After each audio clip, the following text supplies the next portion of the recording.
Humanity has always told its story through the ruins it leaves behind.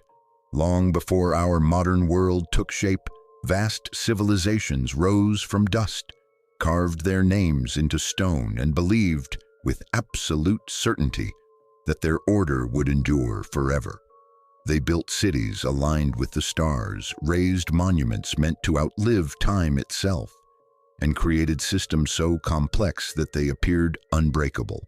Yet today, many of those worlds exist only as fragments buried beneath sand and silence. What makes this pattern so unsettling is not simply that civilizations fall, it is that nearly every great civilization believed it would be the exception. From the first cities of Mesopotamia to the monumental kingdoms of Egypt, from the restless brilliance of Greece to the iron machinery of Rome, each society carried the same quiet conviction that its power was stable, its structure permanent, and its future secure. And yet, history tells a colder story. Again and again, complexity turned into rigidity, confidence into blindness, and strength into vulnerability. This raises a deeper and more uncomfortable question. Were these collapses truly caused by external enemies, natural disasters, or economic strain? Or did the seeds of decline exist within the civilizations themselves from the very beginning? Because when we look closely, a pattern begins to emerge, one that repeats across continents and centuries. Civilizations rarely collapse in a single dramatic moment. Instead, they erode slowly, almost invisibly, while daily life appears normal on the surface. Markets still open, armies still march, leaders still speak with confidence, and the population, more often than not, continues to believe that stability will somehow hold, until it doesn't. What makes this cycle so powerful and so dangerous is the psychology behind it. Great systems do not usually fail because people see the danger too late. They fail because people become accustomed to the very conditions that signal decline. Comfort dulls alarm. Success breeds overconfidence. And institutions that once created strength gradually become too rigid to adapt when the world begins to shift. In many ways, the story of ancient civilizations is not only about the past, it is also a mirror reflecting patterns of human behavior that continue to shape societies today. The technologies have changed, the borders have moved, but the underlying dynamics of power, belief, adaptation, and denial remain strikingly familiar. So in this journey, we are not simply revisiting dead empires. We are examining the hidden mechanics of how complex human systems rise, stabilize, and eventually begin to fracture from within. We will move through the world of the first city builders, the architects of divine kingship, the birthplaces of philosophy and democracy, and the engineers of the most formidable empire the ancient world had ever seen. But more importantly, we will trace the quiet signals that appeared long before each civilization reached its breaking point. Because history rarely whispers its warnings loudly, and the most dangerous moment for any civilization may be the moment it feels most secure. Welcome to the enigmatic veil. When we look across the long arc of history, one truth becomes impossible to ignore. Civilizations do not rise by accident. Beneath every great empire, every monumental city, and every enduring culture lies a foundation built from a small set of powerful forces.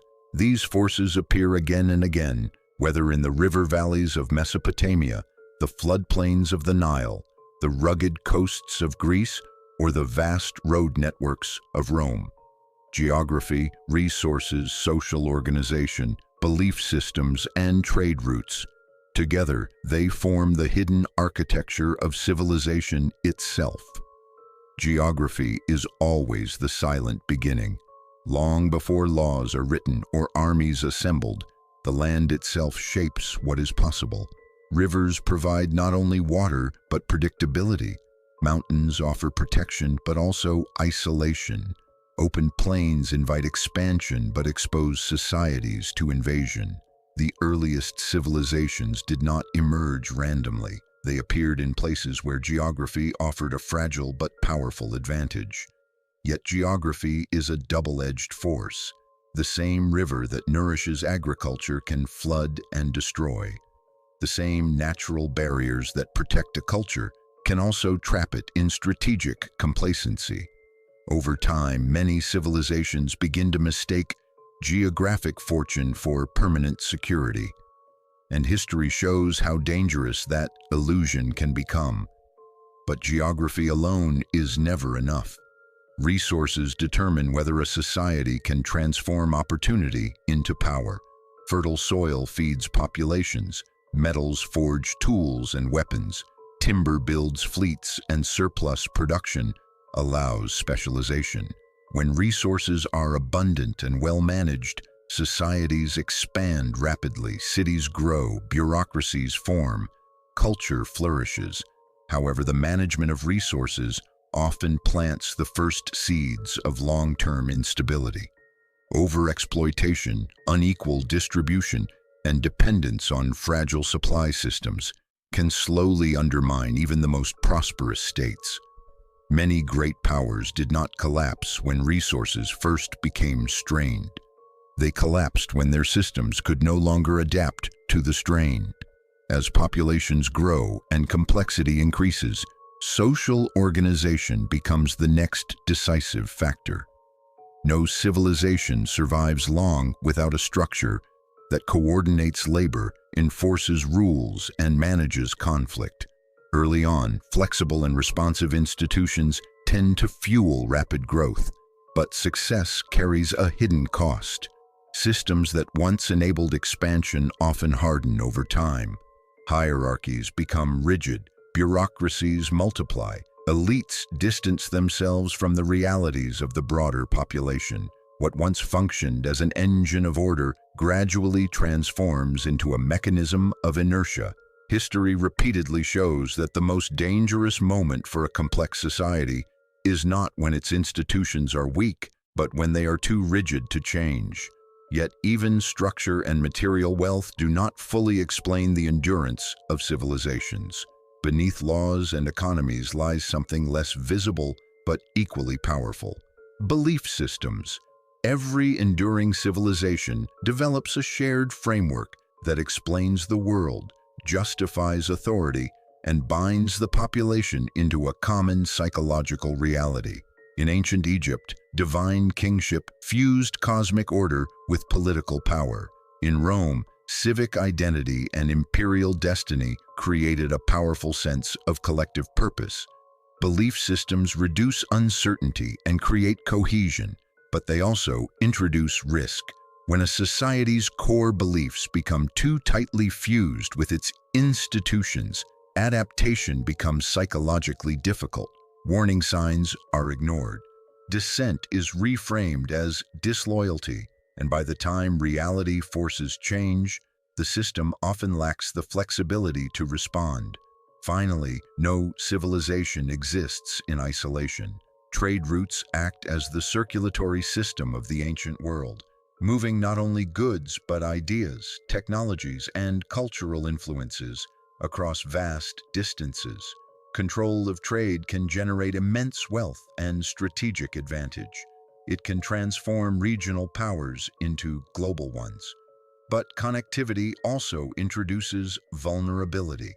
The more complex and interdependent trade networks become, the more exposed a civilization is to disruption, whether from conflict, environmental shifts, or internal instability.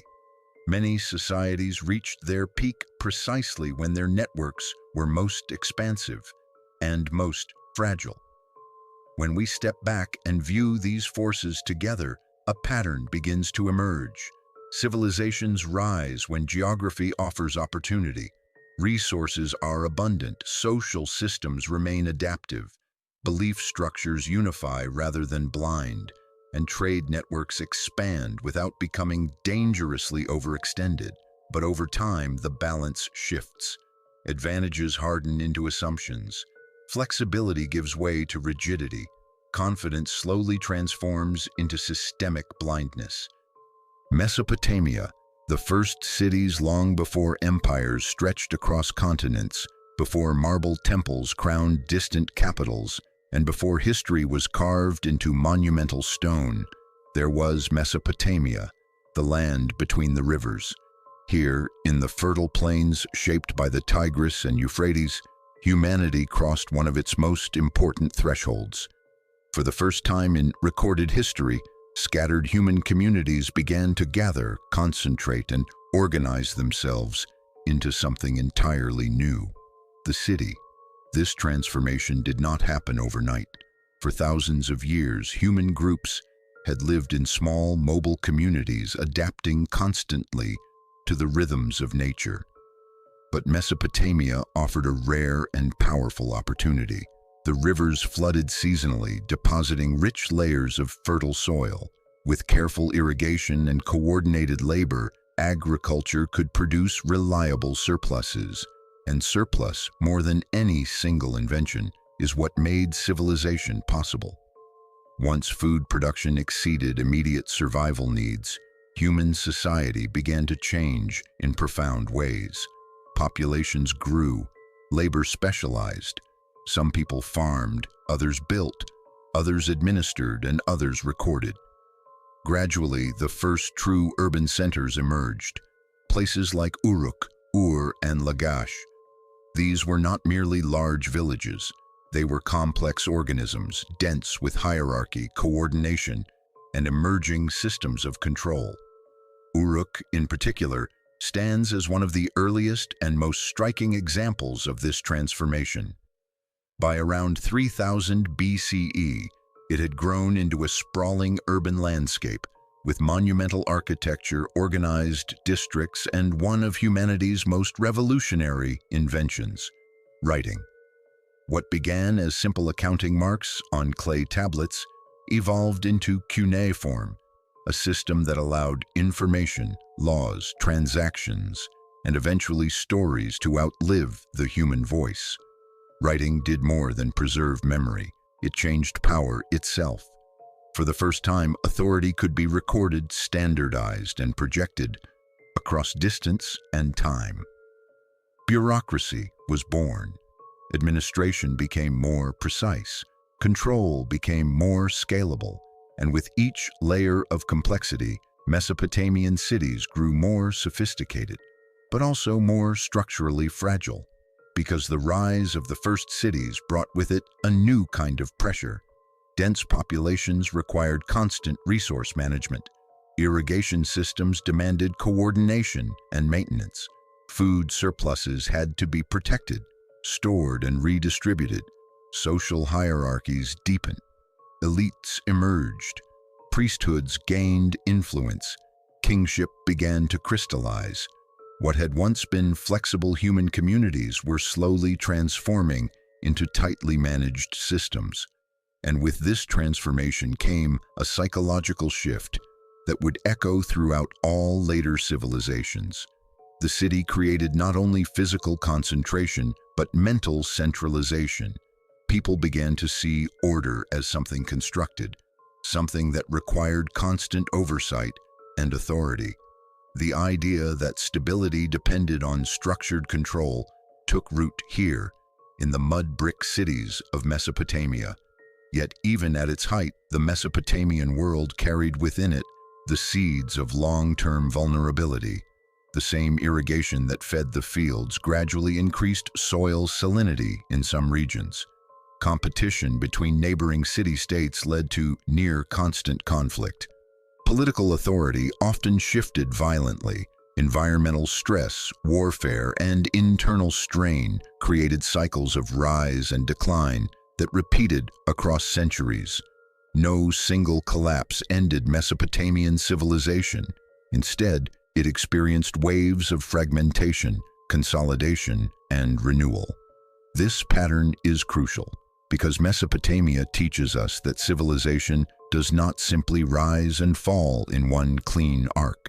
It pulses, it strains, it adapts, until adaptation becomes harder than maintaining the illusion of stability. In many ways, the first cities achieved something extraordinary. They proved that humans could build complex, enduring systems capable of organizing tens of thousands of people. They created writing, formal law, large-scale administration, and urban life itself. But they also revealed a truth that would follow every great civilization that came after them. The more complex a system becomes, the more carefully it must balance control with flexibility. And in the quiet streets of the world's first cities, that delicate balance was already being tested. The birth of the first cities marked one of the most profound turning points in human history. For tens of thousands of years, human beings had lived in small, mobile groups, their survival tied closely to the rhythms of the natural world. But in the fertile lands of Mesopotamia, something irreversible began to unfold. Small agricultural settlements, once scattered and loosely organized, started to cluster, expand, and densify. Over generations, these settlements crossed an invisible threshold and became the world's first true cities. This transformation was not simply about population size. It represented a fundamental change in how human societies functioned. In early villages, social relationships were mostly personal and direct. Authority was limited, and daily life was shaped by immediate necessity. But cities introduced scale, and scale demanded structure. As urban populations grew into the tens of thousands, informal cooperation was no longer enough. Systems of administration, labor coordination, food storage, and security had to become more sophisticated and more centralized.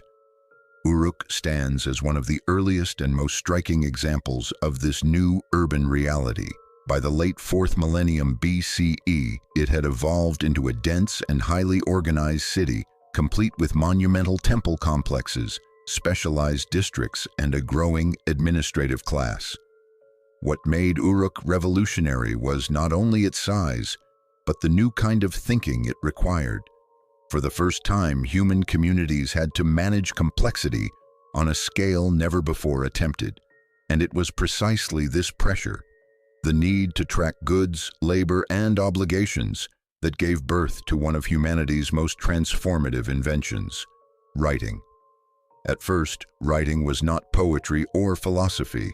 It was accounting. Early administrators in Mesopotamia faced a practical problem. As agricultural surplus increased and trade networks expanded, keeping track of grain shipments, livestock counts, and labor contributions became increasingly difficult. Memory alone was no longer reliable. Spoken agreements could be disputed. And in a system growing more complex by the year, uncertainty was dangerous. The solution emerged gradually. Simple clay tokens were first used to represent quantities of goods. Over time, these evolved into markings pressed onto wet clay tablets, pictographic symbols that could record transactions with far greater precision. By around 3200 BCE, these markings developed into what we now call cuneiform writing.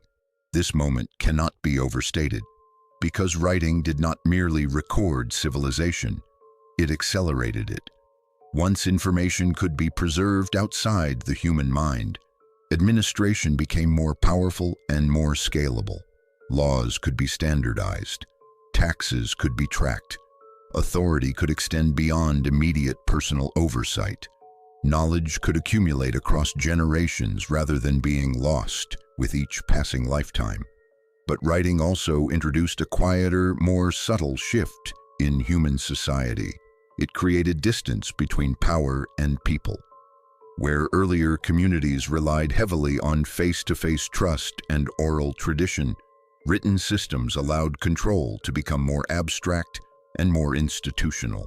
Orders could be issued from afar. Records could define obligations impersonally. Bureaucracy, the quiet machinery of complex states, began to take shape.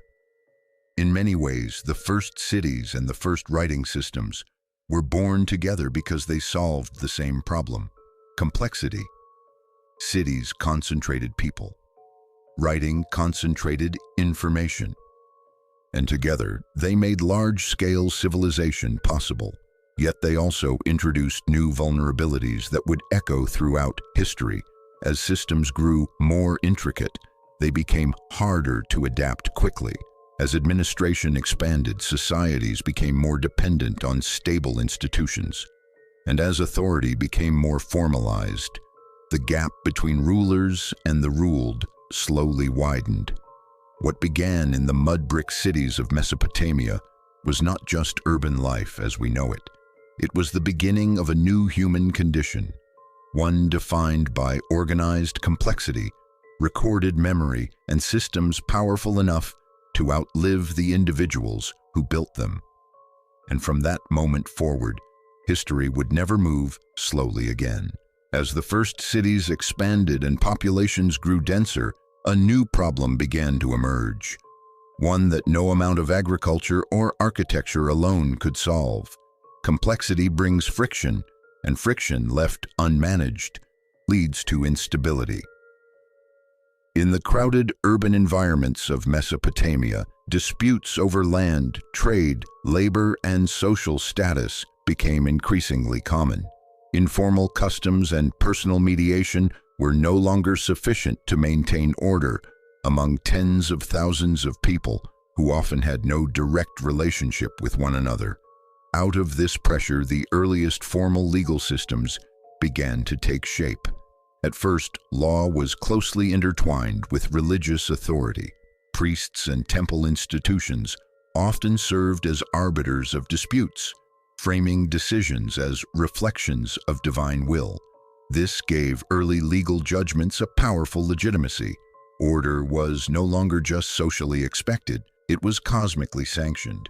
But as cities grew more complex and political leadership became more centralized, law gradually evolved from primarily sacred guidance into a more structured instrument of governance. The most famous expression of this shift appears in the Code of Hammurabi, one of the earliest surviving comprehensive legal codes. Carved into stone and publicly displayed, it represented something profoundly new in human society. The idea that rules could be fixed, visible, and theoretically applied across an entire population. Justice was no longer entirely personal or situational. It was becoming standardized. This development brought clear advantages. Predictable rules reduced uncertainty. Trade became more reliable. Property rights could be enforced. Administrative control became more efficient. In many ways, formal law was one of the key technologies that allowed early states to scale beyond small, kin-based communities. But embedded within this progress was a deeper transformation. Law also became a tool of power consolidation. As legal systems grew more elaborate, they increasingly reflected and reinforced the existing social hierarchy. Penalties were often stratified by class. Elites enjoyed protections that common laborers did not. The language of justice created an appearance of universal order, but in practice, it often stabilized unequal power structures. This dual nature of early law, both stabilizing and stratifying, would become a recurring pattern across civilizations. Alongside the formalization of law came another critical shift: the centralization of power. In the earliest phases of urban life, authority in Mesopotamian cities was somewhat distributed between temple institutions, local leaders, and emerging political figures. But over time, the pressures of warfare, large-scale irrigation management, and inter-city competition favored more concentrated leadership. The figure of the king, once limited, began to expand in scope and authority. Centralization offered undeniable short-term advantages. Decisions could be made more quickly. Large infrastructure projects could be coordinated more effectively. Armies could be mobilized with greater efficiency. In periods of external threat or internal strain, a strong central authority often appeared to be the most reliable path to stability. Yet history repeatedly reveals the long-term tension within centralized systems. The more power concentrates at the top, the more the system depends on the clarity, competence, and adaptability of a relatively small decision-making core. Feedback from the broader population becomes filtered. Local conditions become harder to perceive accurately from the center. Bureaucracies, once designed to improve efficiency, can begin to prioritize self-preservation over responsiveness. In Mesopotamia, this dynamic appeared early and often. Periods of strong centralized rule frequently alternated with fragmentation and regional autonomy. Empires formed, expanded, strained under their own administrative weight, and then fractured, only to be rebuilt again in new configurations. This pattern matters because the birth of legal systems and the centralization of power were not isolated administrative innovations. They were foundational shifts in how human societies manage scale, conflict, and complexity. They made large civilizations possible. They enabled coordination on a level previously unimaginable. But they also introduced structural tensions that would follow every major civilization that came after. The very mechanisms that created order would, over centuries, quietly increase the risk of rigidity. And in the long arc of history, rigidity has often proven to be far more dangerous than disorder. Ancient Egypt, order against chaos. If Mesopotamia represents the restless birth of urban complexity, ancient Egypt represents something very different, a civilization built on the relentless pursuit of order. Along the narrow, life-giving ribbon of the Nile River, Egyptian society developed one of the most stable and enduring political systems in the ancient world. For thousands of years, while other regions experienced repeated cycles of fragmentation and conflict, Egypt projected an image of continuity, balance, and cosmic harmony. This was not accidental. Egyptian civilization was shaped by a powerful and deeply internalized idea, the eternal struggle between order and chaos. In Egyptian thought, this balance was expressed through the concept of ma'at, the principle of truth, harmony, stability, and rightful order that governed both the universe and human society. Maintaining ma'at was not merely a political goal. It was a cosmic responsibility, and at the center of that responsibility stood the pharaoh. Unlike many other ancient rulers, the Egyptian pharaoh was not simply a political leader. He was understood as the living guarantor of cosmic balance, a bridge between the human world and the divine order of the universe. This fusion of political authority and sacred legitimacy created one of the most powerful stabilizing mechanisms in early history. Obedience was not framed merely as loyalty to a ruler. It was framed as participation in maintaining the balance of existence itself. This belief system produced extraordinary results. Egyptian society achieved remarkable continuity across millennia. Monumental architecture such as the pyramids and vast temple complexes demonstrated an unparalleled capacity for coordinated labor and long-term planning. Agricultural production along the Nile's predictable flood cycles supported a relatively stable population. Administrative systems became highly refined. Compared to the near-constant volatility of Mesopotamian city-states, Egypt appeared almost timeless. But beneath this remarkable stability lay a subtle and growing vulnerability, because systems built around the preservation of order often become increasingly resistant to necessary change. The very success of Egyptian stability created a psychological and institutional preference for continuity over adaptation.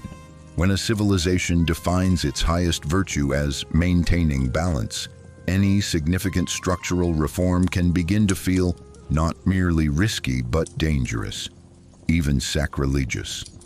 Over long stretches of time, this dynamic produced what might be called stability rigidity. Egyptian institutions became highly effective at preserving established patterns but less flexible when confronted with unfamiliar pressures.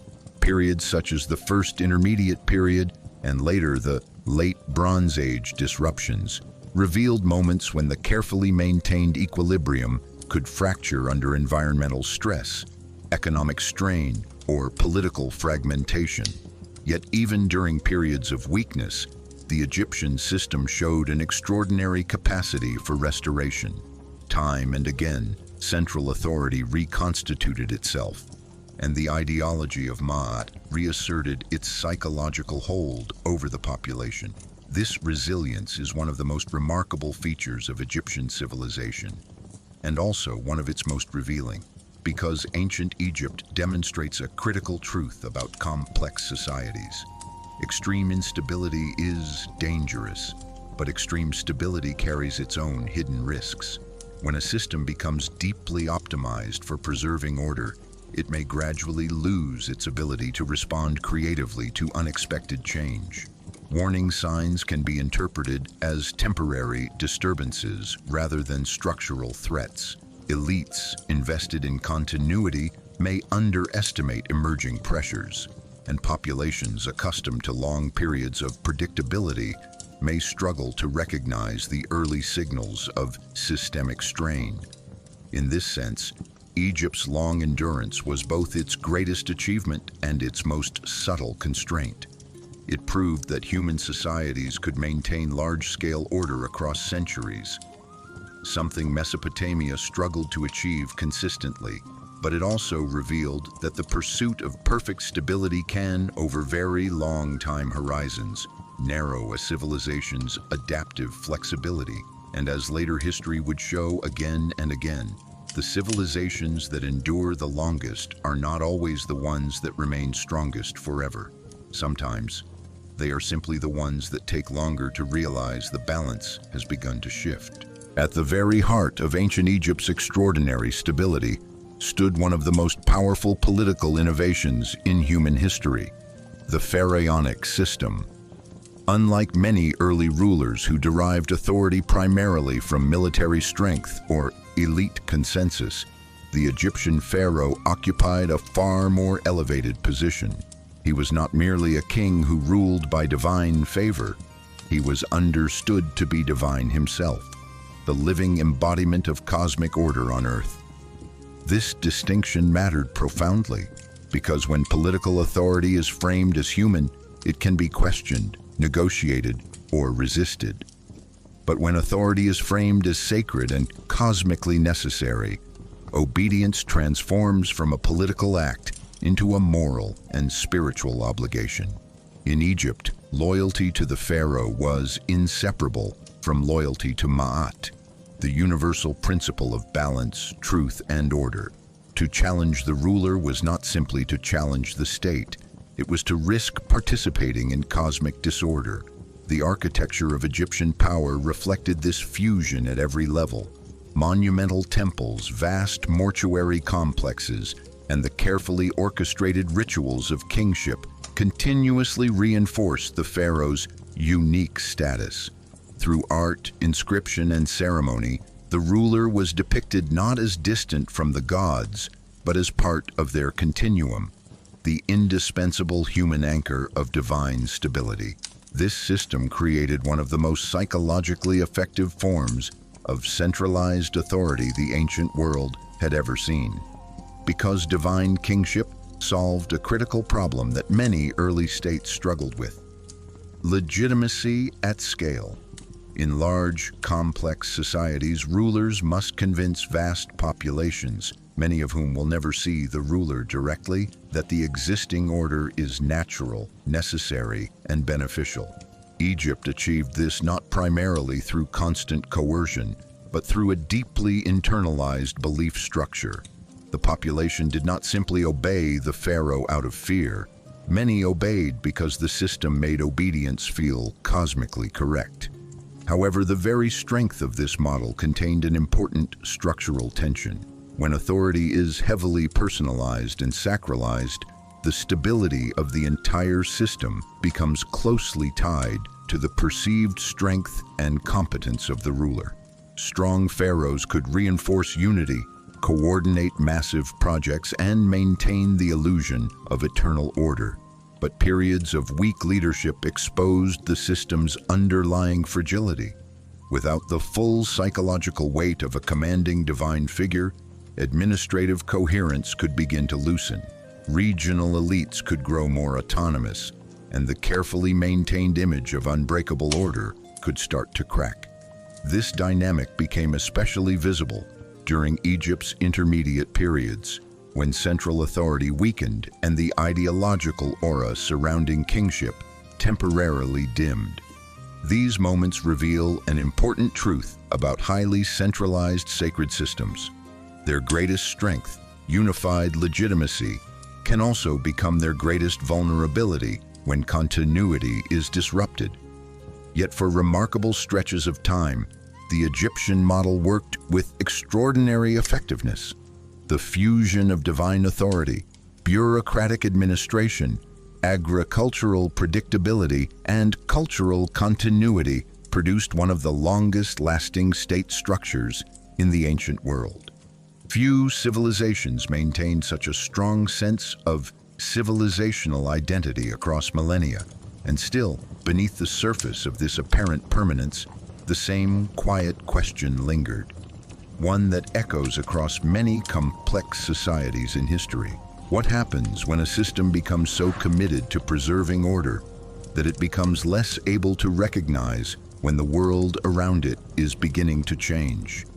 In ancient Egypt, the pharaonic system demonstrated the immense stabilizing power of sacred authority, but it also offered an early glimpse into a recurring historical pattern.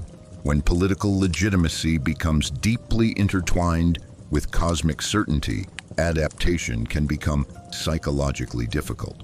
And over very long stretches of time, even the most divinely sanctioned systems must eventually confront the reality that order, no matter how carefully maintained, is never truly permanent. One of the most striking psychological features of ancient Egypt was its deep and persistent obsession with stability. While many neighboring civilizations experienced frequent political upheaval, shifting city alliances, and rapid institutional change, Egypt developed a civilizational mindset that placed extraordinary value on continuity. Stability was not simply desirable, it was sacred. The preservation of order was seen as the highest collective responsibility, woven into religion, governance, and daily life. This obsession did not emerge randomly. It was reinforced constantly through the ideology of Maat, the divine principle of balance and cosmic harmony. Every successful Nile flood, every orderly succession of power, every completed harvest cycle appeared to confirm the same reassuring message: the system was working. Over generations, this produced a powerful psychological feedback loop. The longer stability persisted, the more natural and permanent it began to feel. But civilizations rarely express their deepest values only through words. They express them through stone. Nowhere is Egypt's stability mindset more visible than in its monumental architecture. The pyramids, vast temple complexes, colossal statues, and carefully aligned necropolises were not merely displays of wealth or engineering skill. They were physical declarations of permanence. Each massive structure communicated the same quiet message across the landscape. This order is eternal. This power is immovable. This civilization will endure. Monumental building projects served multiple functions at once. They demonstrated the state's capacity to mobilize labor on an enormous scale. They reinforced the divine legitimacy of the pharaoh. They created shared cultural symbols that unified the population across generations. And perhaps most importantly, they materialized the idea of permanence in a world that was otherwise unpredictable. Stone does something psychologically powerful. Unlike wood or mud, it resists time. It suggests continuity beyond the human lifespan. By building in stone at such massive scale, Egyptian rulers were not only constructing tombs and temples, they were constructing confidence. They were embedding the expectation of endurance directly into the physical environment of the civilization. Yet this is where the deeper historical tension begins to surface, because the more a civilization invests emotionally, politically, and economically in projecting permanence, the more difficult it can become to recognize signs of necessary change. Monumental systems often create monumental inertia. Resources flow toward preservation. Institutions become optimized for maintaining the existing order. Elites grow accustomed to continuity, and over long periods, flexibility, the quiet engine of long-term survival, can begin to erode. This leads us to a powerful and somewhat uncomfortable thesis. The civilizations that appear most stable on the surface are often the ones most heavily invested in the illusion of permanence. Ancient Egypt did not collapse because its system was weak. For much of its history, it was extraordinarily effective. Its agricultural base was reliable. Its administrative structures were sophisticated. Its ideological cohesion was remarkably strong. But over centuries, the same mechanisms that preserved order also narrowed the system's adaptive range. When environmental stress increased, when foreign pressures intensified, or when internal fragmentation emerged, the deeply ingrained expectation of continuity made rapid structural change psychologically and institutionally difficult. Stability had become not just a strength, but a habit, and habits, when conditions shift, can become liabilities. In this way, Egypt offers one of history's clearest demonstrations of a recurring civilizational paradox. The drive to make order permanent can produce extraordinary endurance. But the stronger the illusion of permanence becomes, the harder it is for a system to recognize the moment when adaptation is no longer optional. And in the long arc of history, that moment has arrived for more civilizations than any of them ever expected. Ancient Greece, the birth of thought. If Egypt mastered the art of preserving order, ancient Greece introduced something far more unpredictable into human history: the systematic questioning of reality itself. Scattered across rugged coastlines, mountainous peninsulas, and island networks, the Greek world never formed a single unified empire in its early phases. Instead, it developed as a constellation of independent city-states, each experimenting, competing, and evolving in relative proximity. And from this fragmented landscape emerged one of the most transformative developments in human civilization: the birth of critical thought. Geography played a subtle but decisive role in this shift. Unlike the centralized river civilizations of Mesopotamia and Egypt, Greece's broken terrain made large-scale political unification difficult. Valleys were isolated by mountains. Communities developed strong local identities. Trade flowed across the Mediterranean, exposing Greek societies to a wide range of foreign ideas and cultural influences. This environment rewarded adaptability, debate, and experimentation rather than rigid continuity. Over time, a remarkable intellectual culture began to take shape. In the marketplaces of Athens, in the academies of philosophers, and in the competitive political assemblies of the polis, Greeks developed a habit that would fundamentally alter the trajectory of Western thought. They asked why. Not only why crops failed or why enemies attacked, but why the universe functioned as it did, why laws should be obeyed, why justice mattered, and why human beings behaved the way they did. This shift from myth-based explanation toward rational inquiry did not happen instantly, nor did it fully replace traditional belief systems, but it introduced a new cognitive posture into civilization. Reality was no longer only something to be accepted or preserved. It became something to be examined, debated, and, in some cases, challenged. The emergence of early philosophers marked a critical turning point.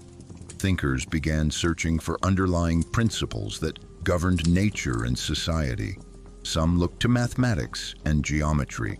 Others examined ethics, politics, and the structure of knowledge itself. The famous method of relentless questioning, later associated with Socratic dialogue, reflected a deeper cultural transformation. Authority, while still powerful, was no longer completely insulated from intellectual scrutiny. This intellectual awakening produced extraordinary cultural energy. Greek city-states generated advances in philosophy, drama, political theory, science, and art that would echo across millennia. The concept of citizenship evolved. Early forms of participatory governance appeared in places like Athens. Public debate became a central feature of political life. But the Greek achievement also carried a structural tension that history would reveal repeatedly. The same environment that fostered creativity also intensified competition and fragmentation. Independent city-states developed strong internal identities, but struggled to maintain lasting unity. Alliances shifted, rivalries deepened. Periods of cooperation were often followed by devastating conflicts, most notably the Peloponnesian War, which exhausted many of the most powerful Greek polities. This pattern highlights an important civilizational trade-off. Societies that encourage open inquiry and decentralized political energy often generate remarkable bursts of innovation, but they may also face greater difficulty maintaining long-term, large-scale cohesion, especially when external pressures mount. Ancient Greece did not fail because it lacked brilliance. In many respects, it was one of the most intellectually dynamic cultures the world had ever seen. Its ideas would profoundly shape later Roman governance, Renaissance thought, and modern philosophical traditions. But its political fragmentation made sustained unified power difficult to maintain. In this sense, Greece revealed another recurring historical dynamic. Extreme stability can produce rigidity, but extreme dynamism can produce fragmentation, and the long story of civilization often unfolds in the unstable space between those two forces, between the desire to preserve order and the equally powerful impulse to question it. With ancient Greece, humanity crossed a new threshold. For the first time at scale, a civilization began to systematically examine not just how the world worked, but whether the structures governing human life were justified at all. And once that question enters history, it never fully disappears. At the core of ancient Greece's unique development stood the polis, the city-state, one of the most influential political inventions in human history. Unlike the vast, centralized empires of Egypt or Mesopotamia, the Greek world evolved into a mosaic of relatively small, self-governing communities. Each polis functioned as an independent political organism, complete with its own laws, institutions, military forces, and civic identity. This structure fundamentally reshaped how power, citizenship, and political participation were understood. The polis was not simply a physical city surrounded by walls. It was a deeply embedded social contract. To belong to a polis was to participate, at least in theory, in its collective life. Citizens were expected to serve in the military, engage in public debate, and contribute to the political process. This level of civic involvement created a new psychological relationship between individuals and the state. Authority was no longer exclusively distant and divine. It became, in certain contexts, something negotiated within the community itself. Among the many polis, Athens developed one of the most historically consequential experiments: early democracy. The Athenian system did not emerge fully formed. It evolved gradually through a series of reforms that redistributed political power away from purely aristocratic control. Assemblies expanded. Legal procedures became more formalized. Mechanisms were introduced that allowed broader segments of the male citizen population to participate in decision-making. For the first time at significant scale, Governance was framed not solely as the domain of kings or narrow elites, but as a collective civic responsibility. This innovation produced profound effects. Public debate became institutionalized. Political persuasion became a central skill. Laws were increasingly framed as products of civic consensus rather than purely imposed authority. The psychological distance between the governed and the governing body narrowed in ways rarely seen in earlier civilizations. However, the Athenian democracy carried important limitations that must be understood clearly. Participation was restricted primarily to free adult male citizens. Women, enslaved people, and large segments of the population remained excluded from political power. In practice, the democratic system rested on a relatively narrow civic base. Yet even with these constraints, the conceptual breakthrough was enormous. For the first time, large numbers of citizens experienced governance not merely as something done to them, but as something done by them. This shift introduced both remarkable strengths and subtle vulnerabilities. On one hand, the police system fostered intense civic engagement, rapid innovation in political thought, and a strong sense of local identity. Citizens who felt invested in the political process often demonstrated high levels of participation and military commitment. Public accountability mechanisms such as ostracism and open assemblies created new ways to manage leadership risk. On the other hand, the same participatory dynamism could produce volatility.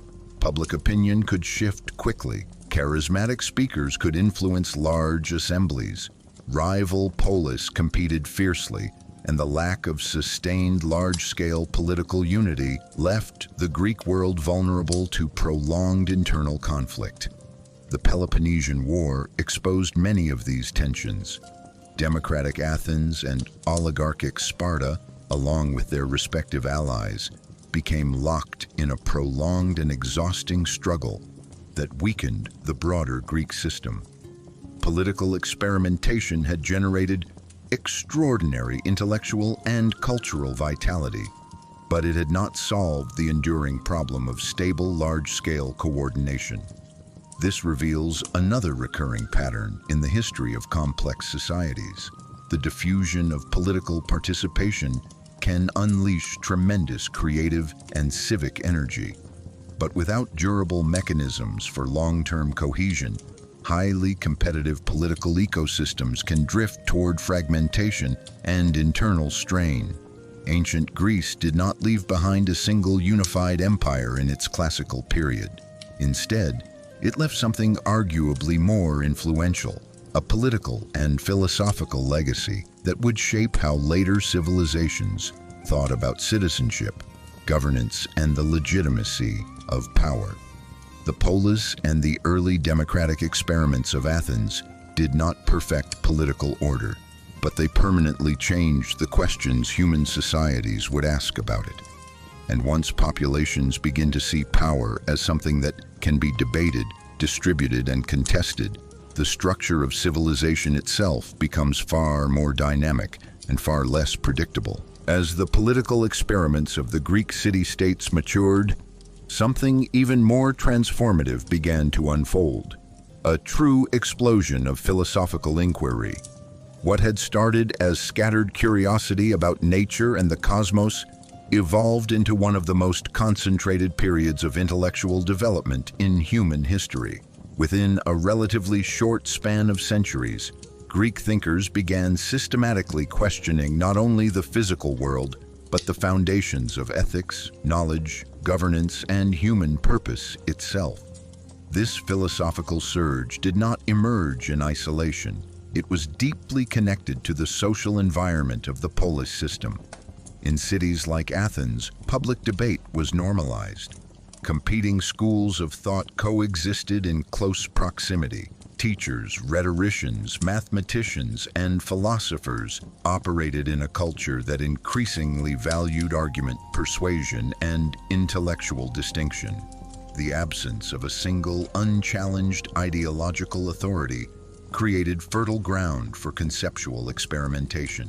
Thinkers began to ask increasingly dangerous questions. What is justice, really? What makes a law legitimate? Is power naturally just or merely enforced? Can truth be discovered through reason alone? These were not merely abstract exercises. They quietly reshaped how segments of Greek society understood authority itself. When individuals begin examining the foundations of law, morality, and political legitimacy, the psychological stability of any system becomes more complex to maintain. The flowering of philosophy brought extraordinary achievements. Advances in logic, ethics, political theory, mathematics, and natural philosophy laid intellectual foundations that would influence civilizations for millennia. The Greek world became, for a time, one of the most intellectually dynamic regions on Earth. But intellectual dynamism carries structural side effects. The same environment that encouraged open inquiry also intensified internal division. Greek city-states, already politically fragmented, became further strained by competing interests, rival alliances, and ideological tensions. Democratic and oligarchic factions clashed within cities. Poleis competed fiercely for regional influence. Strategic cooperation proved difficult to sustain over long periods. The Peloponnesian War revealed just how fragile the Greek balance had become. What began as a rivalry between Athens and Sparta escalated into a prolonged systemic conflict that exhausted resources, destabilized alliances, and weakened the broader Greek world. The intellectual brilliance of Greece did not disappear, but its political cohesion deteriorated. This juxtaposition is historically revealing. Greece demonstrates that high intellectual development does not automatically produce political stability. In fact, under certain conditions, intense competition, open ideological contestation, and decentralized political energy can amplify fragmentation, if not balanced by durable coordinating structures. Over time, the Greek world entered a phase where internal division made it increasingly vulnerable to external consolidation. When Macedon rose under Philip II and later Alexander, the previously independent Poleis were no longer in a position to maintain collective resistance. The age of the fully autonomous classical city-state began to fade.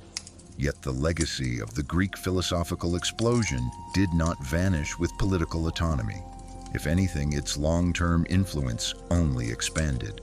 Greek thought would travel through Roman institutions, Islamic scholarship, Renaissance humanism, and eventually into the intellectual frameworks of the modern world. In this sense, ancient Greece offers one of history's most fascinating civilizational paradoxes. Its political fragmentation limited its long-term unified power. But its intellectual fragmentation unleashed ideas powerful enough to outlive empires. And this raises a deeper, more unsettling pattern that echoes far beyond the ancient Mediterranean. The societies that think the most deeply about power often become the ones that struggle most to stabilize it. Because once a civilization teaches its people to question everything, including authority itself, the balance between innovation and cohesion becomes permanently delicate. And in that delicate space, both brilliance and fracture can grow side by side. Rome, the machinery of power. If Greece gave the world the language of philosophy, Rome built the most formidable political machine the ancient world had ever seen. Where the Greek city-states thrived on intellectual dynamism but struggled with lasting unity, Rome developed something different, a system optimized for expansion, integration, and long-term control. It was not merely Rome's armies that made it powerful. It was Rome's ability to transform conquest into structure. From its early republican roots, Rome displayed an unusual institutional flexibility. Power was distributed across magistrates, assemblies, and the Senate in ways that allowed the state to adapt during its formative centuries. This balance was imperfect and often contested, but it created a political culture that valued procedure, legal continuity, and administrative coordination. Rome learned early that raw military victory was only the beginning. The true challenge was governing what had been conquered. And here, Rome excelled. As Roman influence expanded across the Mediterranean, the state developed an increasingly sophisticated framework of roads, provincial administration, taxation systems, and legal integration. The famous Roman road network did more than move legions. It moved information, commerce, and authority. Communication across vast distances became faster and more reliable than in any previous empire of comparable size. Governors could be installed, taxes could be collected, rebellions could be detected and suppressed with growing efficiency. This was the emergence of power as machinery. Roman law became one of the empire's most enduring tools. By standardizing legal frameworks across diverse populations, Rome created a shared administrative language that extended far beyond the city itself. Local elites in conquered regions were often incorporated into the Roman system, rather than simply displaced. Citizenship, once tightly restricted, gradually expanded in calculated phases, binding distant populations more closely to the imperial center. This strategy produced extraordinary results. Rome was not merely conquering territory, it was absorbing it. For centuries, the system worked with remarkable effectiveness. Military discipline, bureaucratic organization, infrastructure investment, and legal integration combined to produce one of the most resilient imperial structures in ancient history. The Roman world, at its height, projected an image of unstoppable momentum and structural permanence. But beneath this formidable machinery, subtle pressures were already accumulating. As Rome expanded, its administrative complexity multiplied. Managing distant provinces required layers of bureaucracy. Maintaining frontier security demanded constant military expenditure.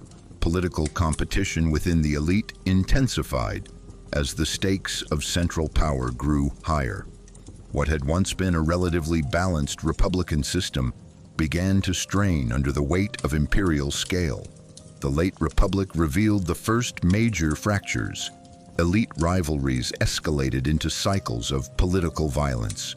Military commanders developed personal loyalty networks that sometimes rivaled the authority of the state itself. Institutional norms that had once moderated competition began to erode. The transition from republic to empire under Augustus stabilized the system in the short term, but it also concentrated unprecedented authority in the imperial office. Centralization restored order, but it also increased systemic dependency on the quality of leadership at the top. Over the long arc of imperial history, Rome demonstrated both the immense strength and the hidden fragility of highly optimized power systems. For centuries, the machinery functioned with impressive resilience. Trade flourished, cities expanded. The Pax Romana created long stretches of relative stability across vast territories.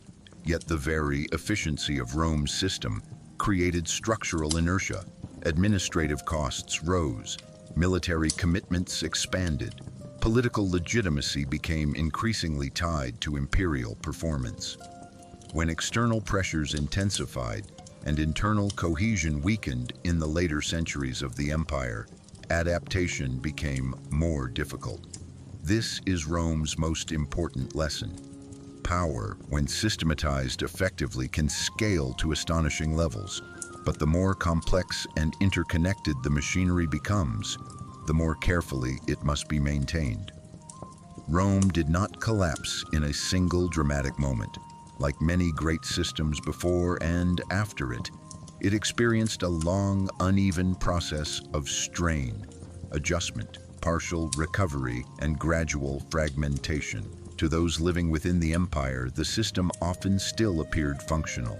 even as underlying stresses accumulated. And this is perhaps the most enduring insight Rome offers to the study of civilizations. The strongest empires rarely fall when they appear weakest. At the height of its power, Rome was not held together by conquest alone. Its true strength came from a carefully interlocking system: law, military organization, bureaucracy, and what might be called the psychology of empire. Each element reinforced the others, creating a structure that was both remarkably resilient and, over time, increasingly complex to sustain. Roman law was one of the empire's most sophisticated tools of control and cohesion. Unlike many earlier systems that relied heavily on local custom or sacred authority, Rome developed a legal framework designed for scalability.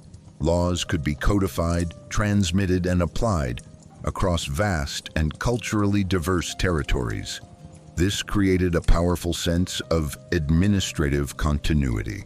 For merchants, local elites, and provincial populations, Roman law offered predictability, and predictability encouraged cooperation. Disputes could be adjudicated through recognized procedures. Property rights could be enforced. Contracts could be trusted beyond local communities. But Roman law did more than regulate behavior. It quietly reshaped identity. As citizenship gradually expanded, more people across the empire began to see themselves not merely as subjects of Rome, but as participants in a shared legal order. This was a subtle but profound psychological achievement. The empire was not only governing bodies, it was integrating minds. Alongside legal integration stood the Roman military, one of the most disciplined and professional fighting forces of the ancient world. The Roman army was not simply a collection of warriors. It was an institution engineered for endurance. Standardized training, strict hierarchy, logistical planning, and long-term service structures transformed the legions into a highly reliable instrument of state power. Roads built by the military enabled rapid deployment. Frontier fortifications extended the empire's defensive reach. Veterans were often settled in strategic colonies, further embedding Roman influence in newly secured regions. Yet the army also introduced long-term political risk. As Rome expanded, successful generals accumulated enormous personal loyalty from their troops. In the late Republic, this dynamic began to destabilize the traditional balance of power. Armies that were supposed to serve the state increasingly became tied to individual commanders. The system adapted under the empire by placing military authority more firmly under imperial control. But the underlying tension never fully disappeared. Supporting both law and military force was an increasingly elaborate bureaucratic apparatus. Provincial governors, tax collectors, census officials, engineers, and administrative staff formed the quiet infrastructure that allowed Rome to function across continents. Bureaucracy is rarely celebrated in heroic narratives, but without it, Rome's territorial scale would have been impossible to maintain. In its early phases, Roman administration retained a degree of pragmatic flexibility. Local customs were often tolerated. Provincial elites were incorporated into governance structures. Rome understood that excessive rigidity could provoke resistance. But over time, as the empire matured and pressures mounted, the administrative system grew heavier and more complex. Layers of oversight multiplied. Fiscal demands increased. Maintaining cohesion across such a vast structure required ever greater institutional effort. Beneath all of this, law, army, bureaucracy, lay something less visible but equally powerful: the psychology of empire.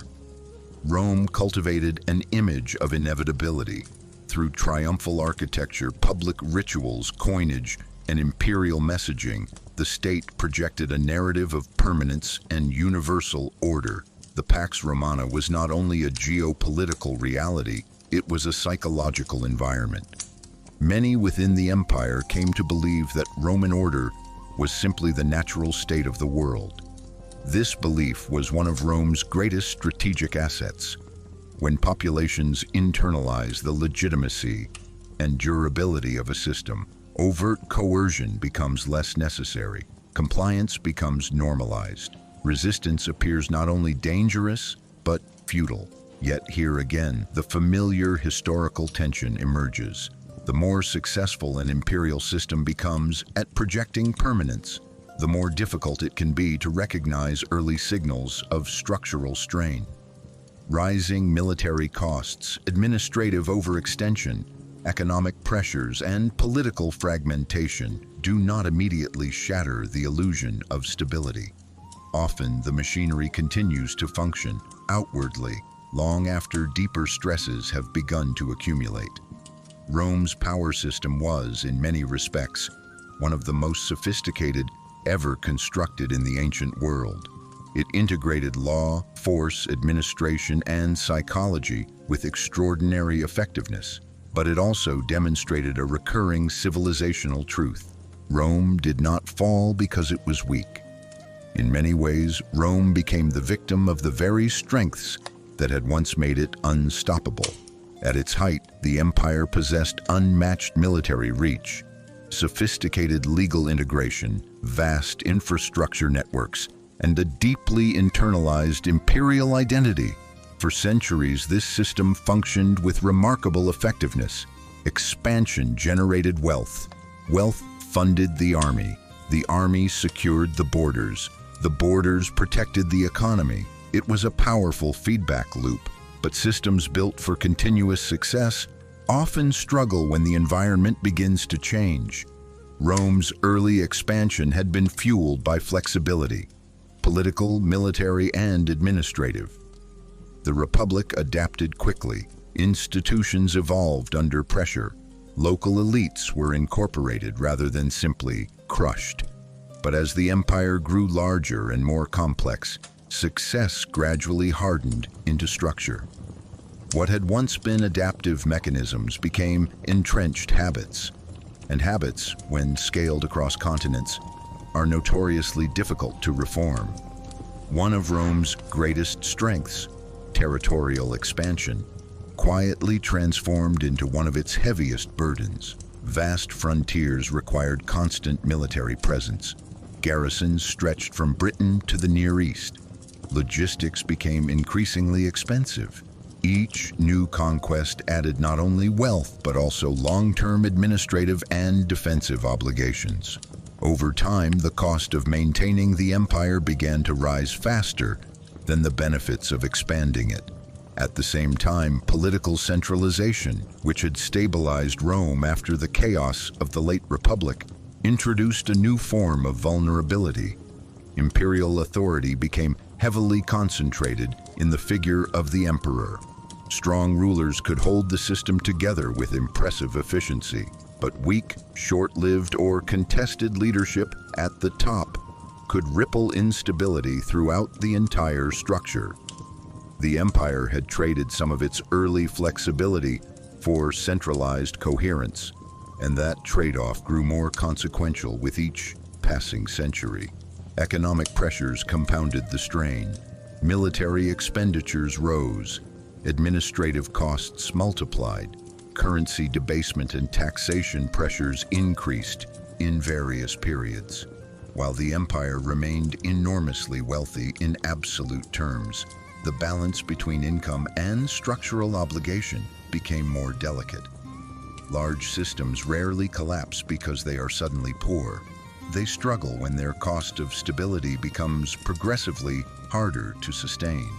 Yet perhaps the most subtle factor was psychological. For generations, Romans had internalized the idea of imperial permanence. The Pax Romana had lasted so long that stability itself began to feel natural, almost guaranteed. When warning signs appeared, frontier pressure, political turbulence, fiscal strain, they often emerged gradually rather than catastrophically. The machinery still functioned, cities still prospered, trade still moved.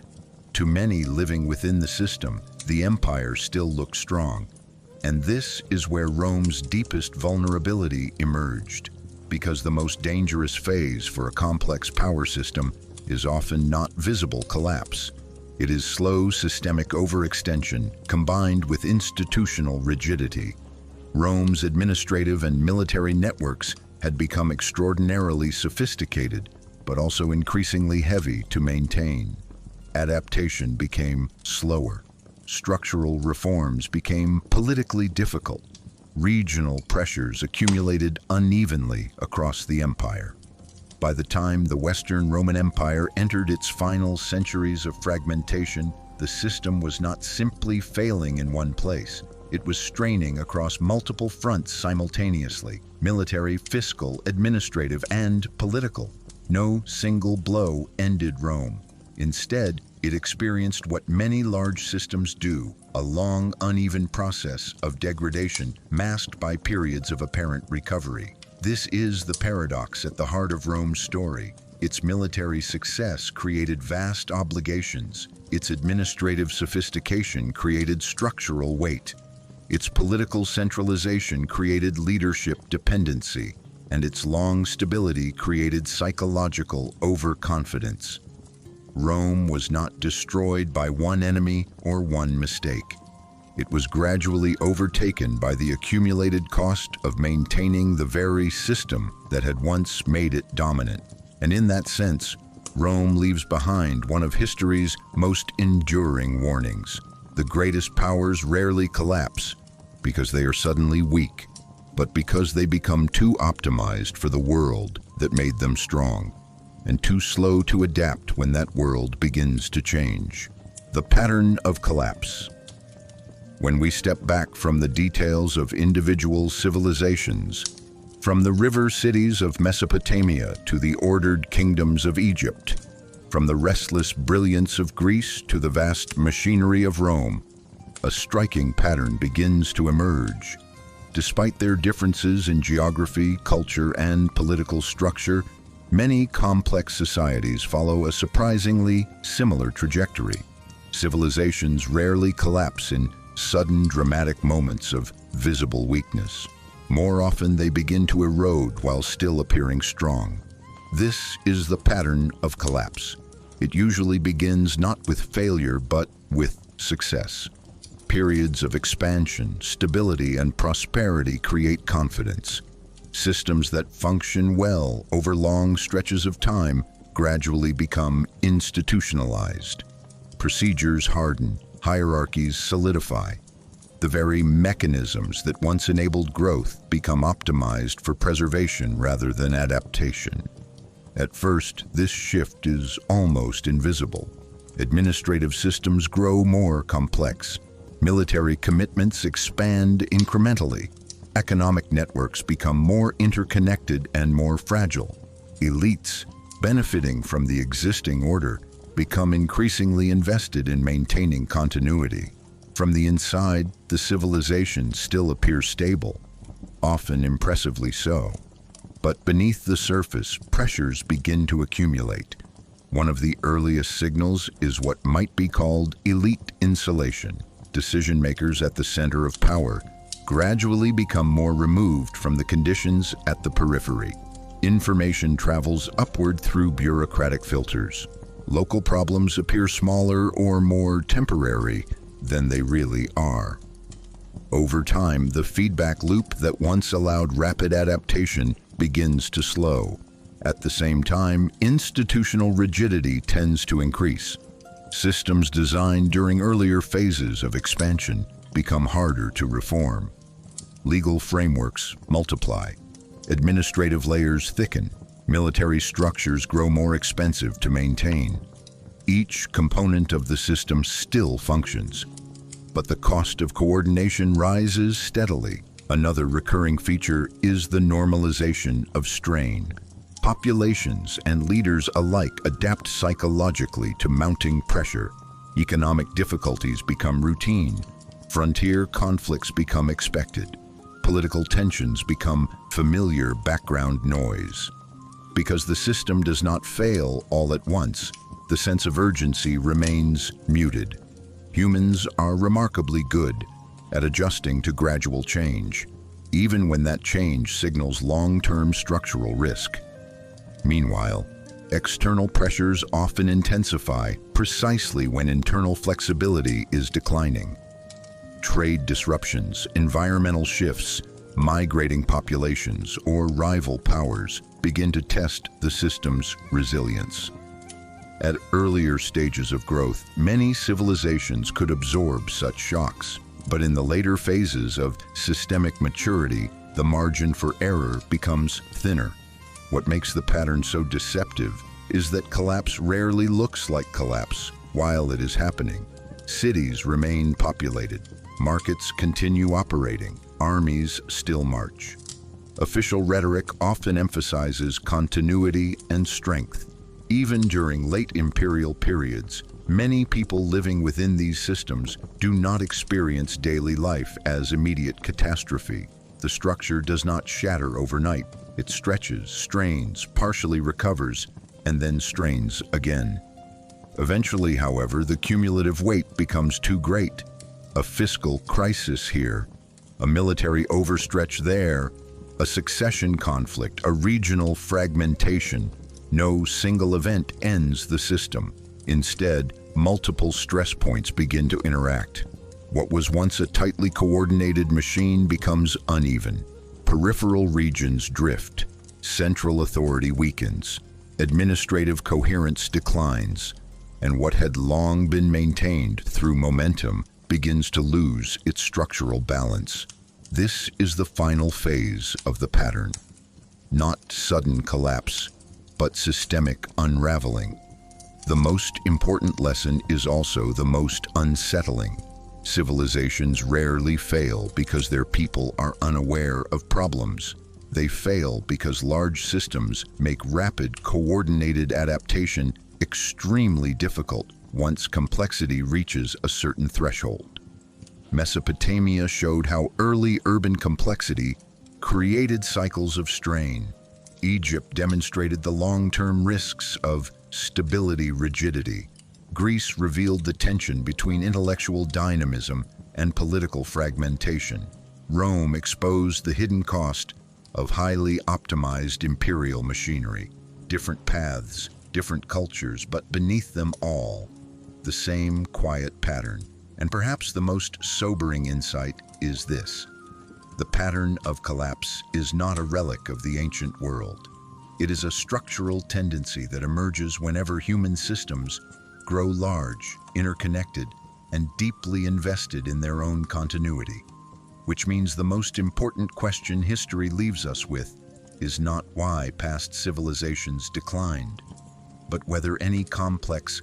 One of the most consistent warning signs in the life cycle of complex civilizations is the gradual separation between elites and reality. In the early phases of expansion, leadership structures are often closely tied to material conditions on the ground. Decision-makers face immediate constraints. Failures are visible. Feedback arrives quickly. Under these conditions, adaptation tends to be faster and more pragmatic, but success changes the environment.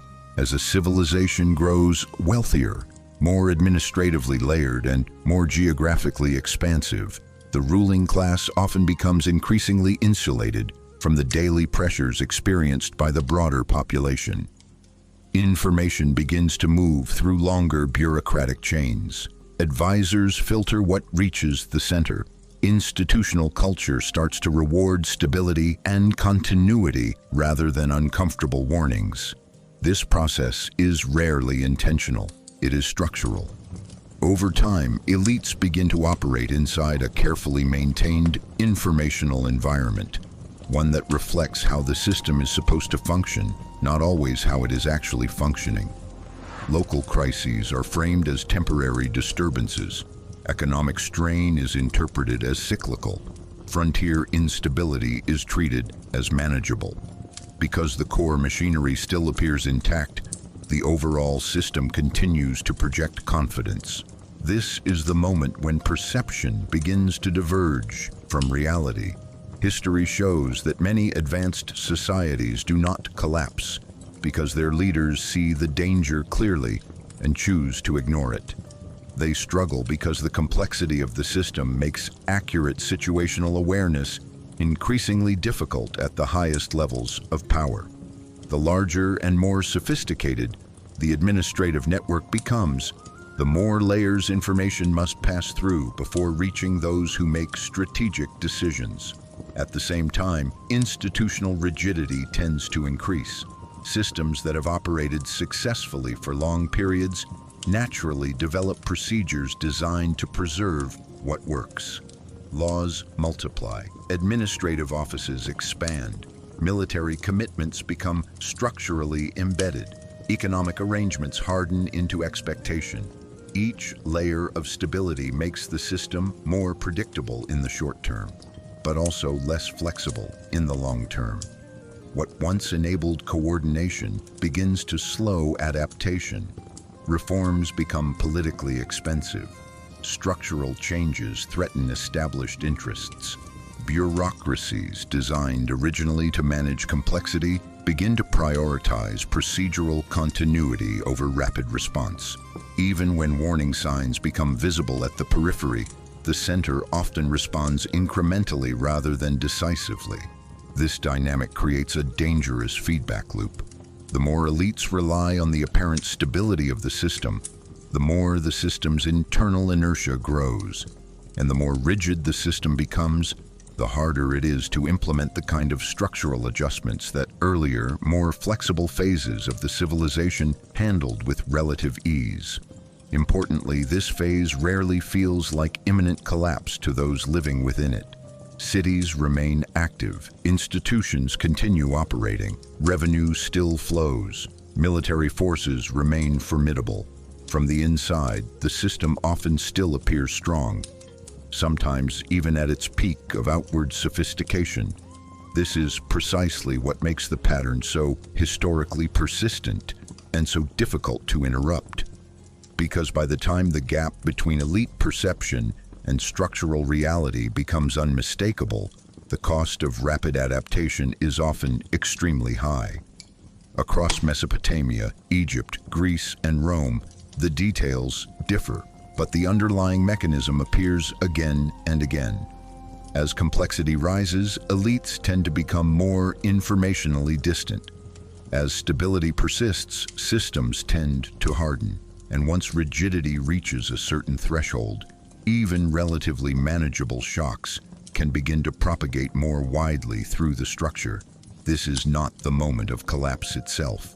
It is the phase when the system becomes quietly vulnerable to shocks it once could have absorbed. And in the long arc of history, civilizations rarely fail because they were always fragile. They fail because the very success that made them strong gradually made them less able to see and less able to adapt when the environment around them began to change. History rarely ends with the sound of a single collapse. Empires do not usually vanish in one dramatic night, nor do civilizations suddenly wake to find their world gone. More often, decline unfolds quietly, through small adjustments, delayed responses, and systems that continue to function just well enough to postpone alarm. Mesopotamia showed us the birth of complexity. Egypt revealed the power and risk of stability. Greece ignited the fire of questioning thought. Rome perfected the machinery of organized power. Different cultures, different geographies, different destinies, and yet, beneath them all, the same structural tension continued to surface. Civilizations rise when they are adaptive, flexible, and closely connected to reality. They begin to strain when success hardens into assumption. And they become vulnerable when systems grow so confident in their own stability that they stop noticing the cost of maintaining it. What makes this pattern so unsettling is not that past empires failed. It is how familiar the pattern remains. Large systems still expand. Institutions still harden. Elites can still become insulated, and populations, more often than not, continue living their daily lives while structural pressures quietly accumulate beneath the surface. History does not repeat in perfect detail, but it does repeat in recognizable rhythms. The lesson of the ancient world is not that collapse is inevitable. Civilizations are remarkably resilient. They adapt, reform, and recover more often than they disappear. But resilience has limits, and complexity always carries a price. The more interconnected and optimized a system becomes, the more carefully it must balance stability with flexibility, confidence with awareness, and power with adaptability. Because in the end, the most dangerous moment for any civilization is not when it appears weak, but when it appears unshakably strong. If this journey through the hidden mechanics of ancient civilizations made you see history differently, subscribe to the Enigmatic Veil for more deep historical and psychological explorations. Until next time, stay curious and look beyond the surface. For centuries, Rome has been remembered as the ultimate symbol of power, discipline, and civilization. When people speak of the ancient world, they often speak of Rome with a kind of quiet admiration. The empire of marble forums, unstoppable legions, and laws that would shape the foundations of the modern world. We are taught to respect its engineering, to study its military brilliance, and to view its expansion as the natural rise of an extraordinary civilization. But history, as always, tells two stories. One is carved in stone and repeated in textbooks. The other lives in the shadows, quieter, darker, and far more uncomfortable. Because behind the shining image of Roman greatness stood a society that normalized brutality with chilling efficiency. This was not merely an empire that conquered land. It was an empire that mastered the psychology of control. In Rome, death could become public entertainment. Mercy could be interpreted as weakness. And obedience, absolute, unquestioned obedience, was often valued more than human life itself. The Roman system did not emerge by accident. It was built deliberately, layer by layer, through culture, politics, and fear. The arenas, the triumphs, the punishments, the spectacles, all of them served a purpose far beyond what appeared on the surface. They trained the population. They shaped behavior. They taught millions of people what power looked like and what happened to those who stood against it. And perhaps the most unsettling truth is this: when Rome finally fell, many of its darkest psychological mechanisms did not vanish with it. They adapted. They resurfaced. They quietly embedded themselves into later systems of power across history, which forces us to ask an uncomfortable question. When we admire Rome, what exactly are we admiring? The architecture, the order, the strength, or the system that proved how far a civilization could go when efficiency began to outweigh empathy? Tonight, we are not looking at the Rome of polished legends and heroic myths. We are looking beneath the marble surface into the mindset that helped build one of the most formidable empires the world has ever seen. Because to truly understand Rome's rise, we must confront the darker traits that made such power possible in the first place. Fact 1. When death became entertainment. One of the darkest traits of Roman society was not simply that violence existed, but that it was celebrated, organized, and turned into mass entertainment. In the heart of Rome, thousands of citizens would gather inside massive arenas like the Colosseum, not to witness sport as we understand it today, but to watch men fight, bleed, and often die for public amusement. These were the gladiatorial games, and they were not rare events. They were frequent state-sponsored spectacles designed to captivate the population.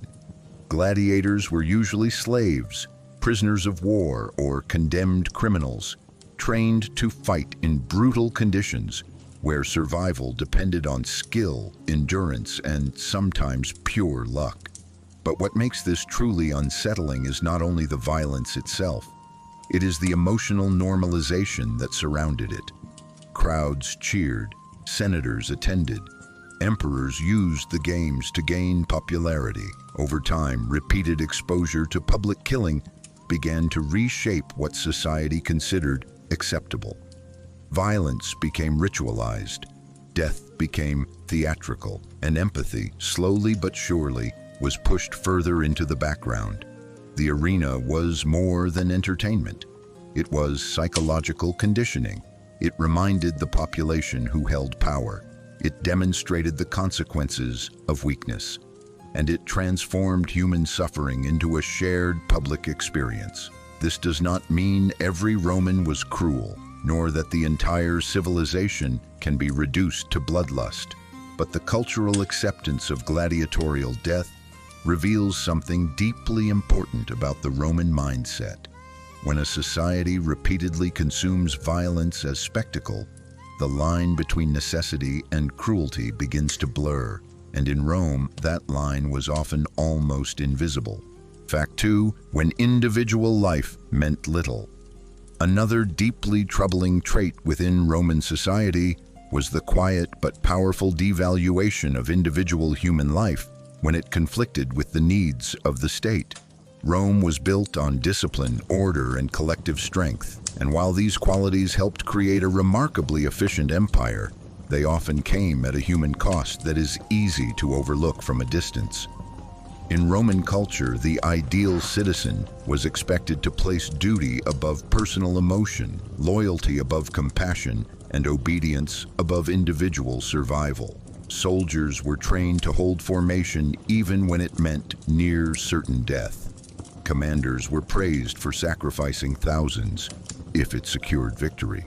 And in times of crisis, harsh punishments such as decimation, the execution of one soldier in every 10, were used to enforce absolute discipline within the legions.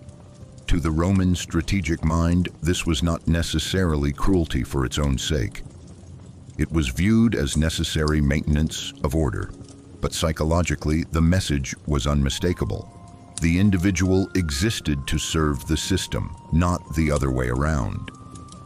Over generations, this mindset helped create one of the most formidable military machines in history, yet it also normalized a dangerous moral trade-off. Efficiency began to outweigh empathy. Stability began to justify severity, and the value of a single human life became increasingly conditional. This cultural conditioning did not mean Romans lacked personal bonds or private compassion. Many clearly did. But at the structural level of power, the system consistently rewarded those who could suppress individual sentiment in favor of collective control. It is here that we begin to see one of Rome's most enduring psychological legacies. When a civilization becomes powerful enough, it often starts to measure human worth not by humanity, but by usefulness. And once that shift begins, it rarely stops at the battlefield. Fact 3. Collective punishment mentality. One of the most chilling features of Roman power was its systematic use of collective punishment as a tool of control. Rome did not always limit consequences to the individual who resisted authority. Entire groups could suffer for the actions of a few. Rebellious cities were sometimes destroyed, their populations enslaved or executed to send a message that resistance would carry unbearable costs. Within the military itself, the practice of decimation demonstrated this mindset with brutal clarity. When a unit showed cowardice or disobedience, one soldier out of every 10 could be randomly selected and executed by his own comrades. The psychological impact of such policies was profound. Fear did not remain personal, it became communal. Responsibility became shared, whether fairly or not. This created an environment where people were pressured to police one another because the failure of one could endanger many. From the Roman perspective, this reinforced discipline and discouraged rebellion. But it also reveals a darker truth about the empire's governing philosophy. Stability was often maintained not through trust, but through carefully engineered fear that spread across entire populations. Fact 4. Ruthless expansionism. Rome's rise was not a slow accident of geography. It was driven by an almost relentless momentum of expansion. Roman leadership and culture gradually developed an expectation that growth was both natural and necessary. Each successful campaign fed the next. Each victory normalized further conquest. Over time, expansion became embedded not only in military policy but in Roman identity itself. New territories brought wealth, slaves, and prestige, reinforcing the belief that Rome's dominance was both justified and inevitable. Yet this constant outward pressure carried a psychological cost. An empire built on perpetual expansion must continuously define new threats and new frontiers. Peace in such a system can begin to feel unnatural or even dangerous.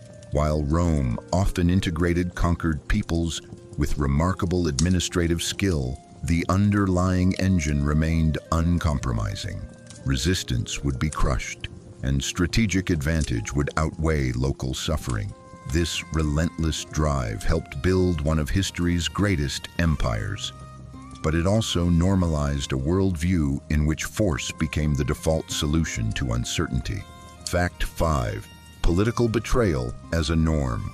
Another disturbing trait that quietly shaped Roman power was the normalization of political betrayal at the highest levels of leadership.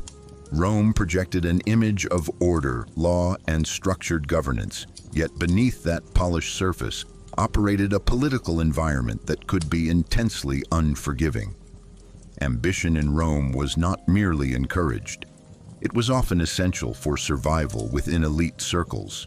Senators, generals, and rising political figures constantly navigated a landscape where alliances were temporary and trust was fragile. The late Republic in particular became a stage where personal loyalty frequently collided with political necessity. Deals were made behind closed doors, promises were quietly broken, and rivals were sometimes removed through exile, public disgrace, or assassination. What makes this especially significant is not simply that betrayal occurred, such things have existed in many societies, but that Roman political culture gradually absorbed it as an expected risk of pursuing power. Over time, this created an atmosphere of permanent strategic tension. Leaders learned to anticipate treachery, supporters learned to hedge their loyalties, and the system itself began rewarding those who could maneuver most coldly through this environment of calculated distrust. This did not mean Rome lacked capable or principled figures. Many leaders genuinely believed they were acting in the Republic's or empire's best interest. But structurally, the political arena increasingly favored those willing to prioritize advantage over attachment. In the long run, this normalization of elite rivalry and suspicion would contribute to cycles of instability that even Rome's formidable institutions struggled to contain. Fact 6. Dehumanization of enemies. As Rome expanded across the Mediterranean world, it developed a powerful psychological habit that many large empires eventually adopt: the gradual dehumanization of external enemies. Roman military success depended not only on discipline and engineering, but also on the ability to maintain emotional distance from those they fought. In official rhetoric, conquered peoples were often framed primarily as threats to order, obstacles to stability, or subjects to be pacified. This framing made sustained military campaigns psychologically easier to justify to both soldiers and civilians. Once an opponent is viewed less as a community of individuals and more as a problem to be solved, the moral barriers to harsh action begin to weaken. Roman commanders could be pragmatic administrators after conquest, and in many cases, Rome integrated defeated populations with notable sophistication. However, during active resistance, the empire could respond with overwhelming severity, designed to deter future uprisings. The deeper issue here is psychological conditioning. Over generations, repeated exposure to narratives of Roman superiority and external barbarism helped reinforce an us versus them worldview. Such thinking is not unique to Rome, but within the Roman system, it became a highly effective tool of expansion. It allowed ordinary citizens to support distant wars and helped soldiers maintain cohesion under extreme conditions. Yet it also illustrates a recurring pattern in powerful states. When enemies are consistently framed as less fully human, the range of acceptable actions quietly expands. Fact 7. Obsession with power and glory. Roman culture placed enormous symbolic weight on honor, reputation, and public recognition, particularly among the elite. Military triumphs, public monuments, and political advancement were deeply intertwined with personal legacy. For ambitious Romans, especially within the upper classes, achieving lasting glory was not simply vanity. It was a central measure of success. Victorious generals celebrated triumphs through the streets of Rome, their achievements immortalized in stone inscriptions and public memory. This cultural emphasis created powerful incentives. Success in war or politics could elevate a family's status for generations. Failure, however, could mean obscurity or disgrace. Over time, the pursuit of glory became woven into the competitive fabric of Roman leadership. Many decisions were undoubtedly strategic and carefully calculated, yet the cultural reward structure consistently elevated bold, visible success. The psychological danger in such a system is subtle but important. When prestige and survival become tightly linked, leaders may feel increasing pressure to pursue decisive victories rather than cautious restraint. Rome's expansion benefited enormously from this drive, but it also contributed to internal rivalries and escalating ambitions that the republican system eventually struggled to balance. The Roman world admired strength, but that admiration sometimes pushed its leaders toward ever greater risks. Fact 8. Public fear as a control tool. Rome understood something that many later states would rediscover. Fear, when carefully managed, can be a remarkably efficient instrument of governance. The empire did not rely on terror alone. It also used law, infrastructure, and incentives, but visible punishment played a clear role in maintaining order. Crucifixions along major roads, harsh military discipline, and highly publicized consequences for rebellion all served as powerful deterrents. These actions were rarely random. They were meant to be seen. The psychological message was direct and widely understood. Order would be preserved, and challenges to authority would carry severe consequences.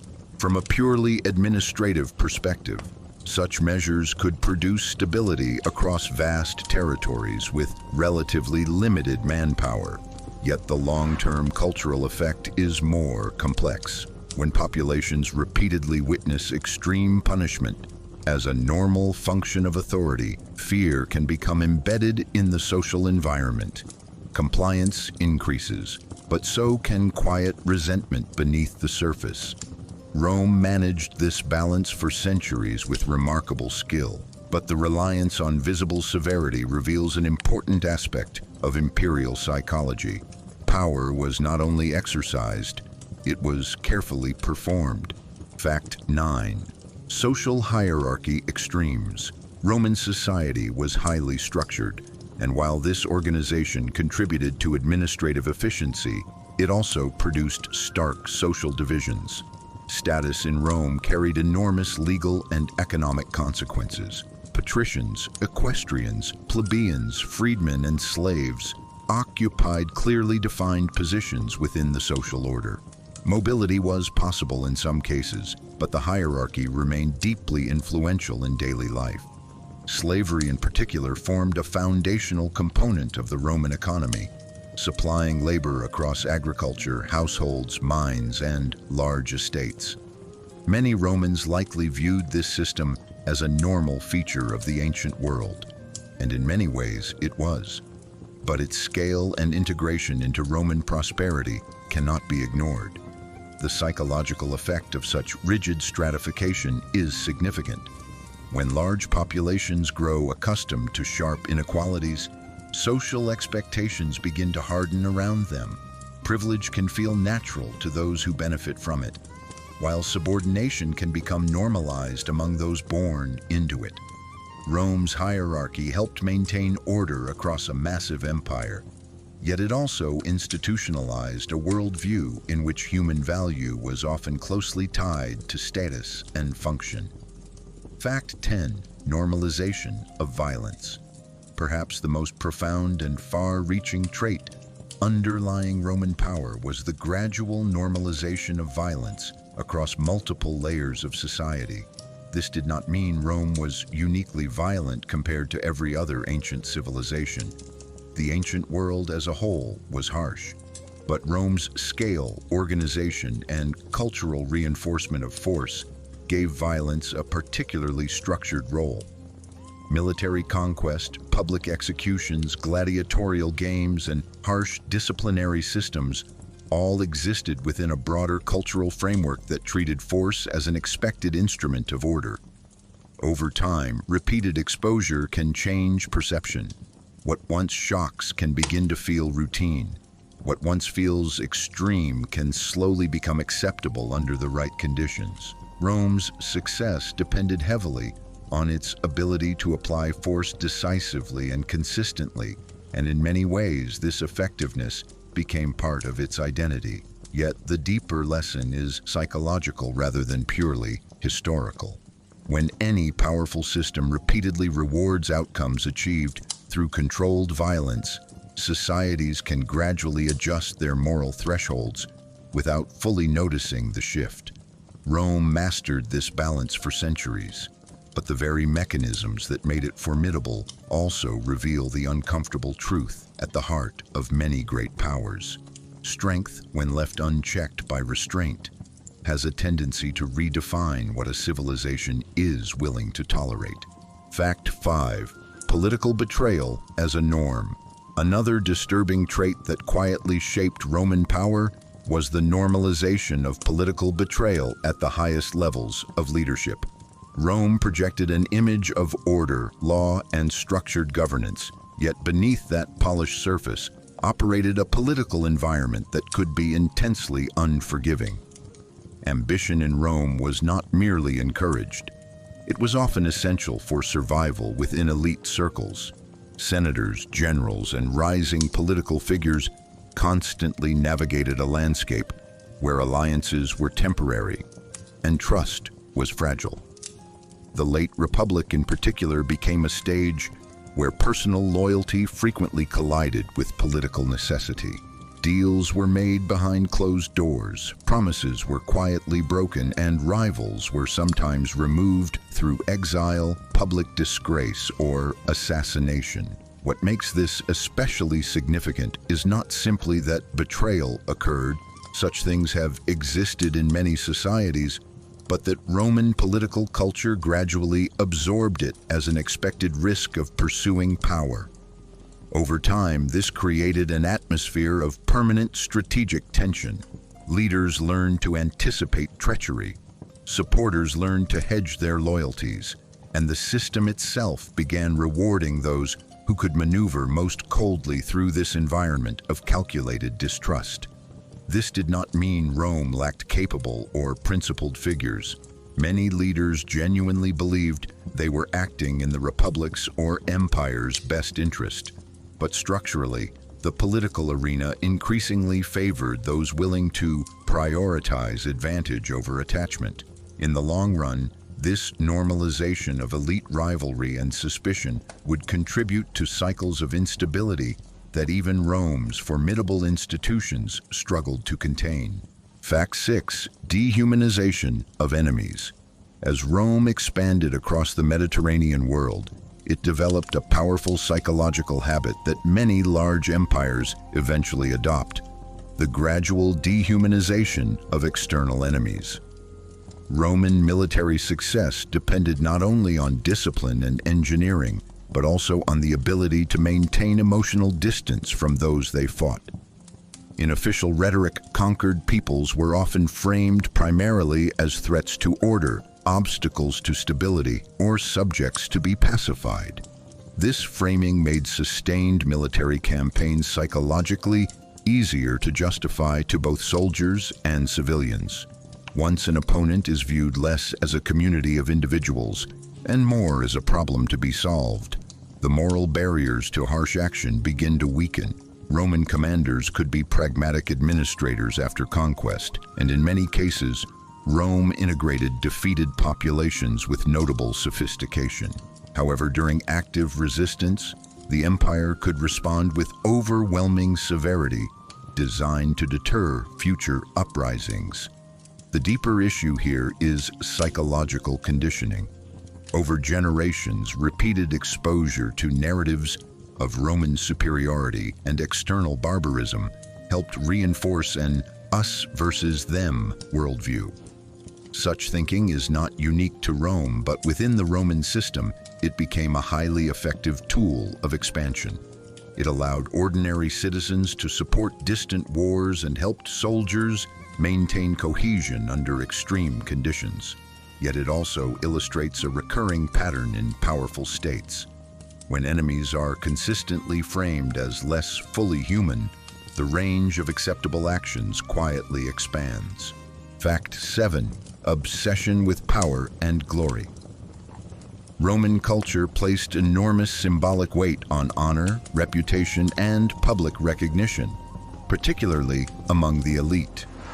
Military triumphs, public monuments, and political advancement were deeply intertwined with personal legacy.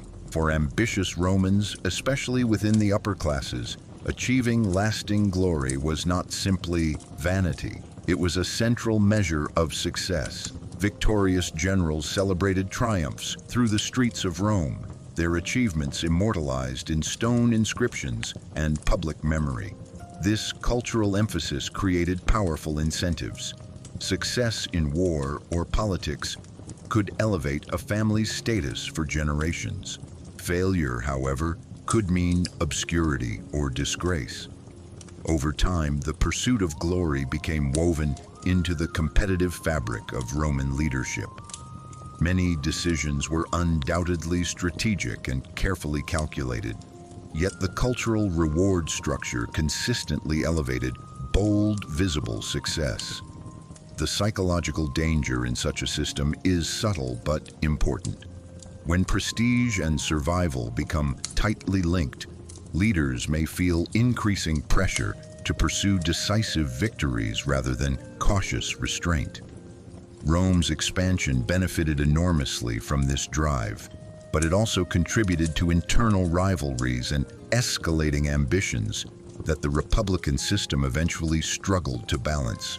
The Roman world admired strength, but that admiration sometimes pushed its leaders toward ever greater risks. Fact 8. Public fear as a control tool. Rome understood something that many later states would rediscover. Fear, when carefully managed, can be a remarkably efficient instrument of governance. The empire did not rely on terror alone. It also used law, infrastructure, and incentives, but visible punishment played a clear role in maintaining order. Crucifixions along major roads, harsh military discipline, and highly publicized consequences for rebellion all served as powerful deterrents. These actions were rarely random. They were meant to be seen. The psychological message was direct and widely understood. Order would be preserved, and challenges to authority would carry severe consequences. From a purely administrative perspective, such measures could produce stability across vast territories with relatively limited manpower. Yet the long-term cultural effect is more complex. When populations repeatedly witness extreme punishment as a normal function of authority, fear can become embedded in the social environment. Compliance increases, but so can quiet resentment beneath the surface. Rome managed this balance for centuries with remarkable skill, but the reliance on visible severity reveals an important aspect of imperial psychology. Power was not only exercised, it was carefully performed. Fact 9. Social hierarchy extremes. Roman society was highly structured, and while this organization contributed to administrative efficiency, it also produced stark social divisions. Status in Rome carried enormous legal and economic consequences. Patricians, equestrians, plebeians, freedmen, and slaves occupied clearly defined positions within the social order. Mobility was possible in some cases, but the hierarchy remained deeply influential in daily life. Slavery in particular formed a foundational component of the Roman economy, supplying labor across agriculture, households, mines, and large estates. Many Romans likely viewed this system as a normal feature of the ancient world, and in many ways it was. But its scale and integration into Roman prosperity cannot be ignored. The psychological effect of such rigid stratification is significant. When large populations grow accustomed to sharp inequalities, social expectations begin to harden around them. Privilege can feel natural to those who benefit from it, while subordination can become normalized among those born into it. Rome's hierarchy helped maintain order across a massive empire, yet it also institutionalized a worldview in which human value was often closely tied to status and function. Fact 10. Normalization of violence. Perhaps the most profound and far-reaching trait underlying Roman power was the gradual normalization of violence across multiple layers of society. This did not mean Rome was uniquely violent compared to every other ancient civilization. The ancient world as a whole was harsh, but Rome's scale, organization, and cultural reinforcement of force gave violence a particularly structured role. Military conquest, public executions, gladiatorial games, and harsh disciplinary systems all existed within a broader cultural framework that treated force as an expected instrument of order. Over time, repeated exposure can change perception. What once shocks can begin to feel routine. What once feels extreme can slowly become acceptable under the right conditions. Rome's success depended heavily on its ability to apply force decisively and consistently, and in many ways this effectiveness became part of its identity. Yet the deeper lesson is psychological rather than purely historical. When any powerful system repeatedly rewards outcomes achieved through controlled violence, societies can gradually adjust their moral thresholds without fully noticing the shift. Rome mastered this balance for centuries, but the very mechanisms that made it formidable also reveal the uncomfortable truth at the heart of many great powers. Strength, when left unchecked by restraint, has a tendency to redefine what a civilization is willing to tolerate.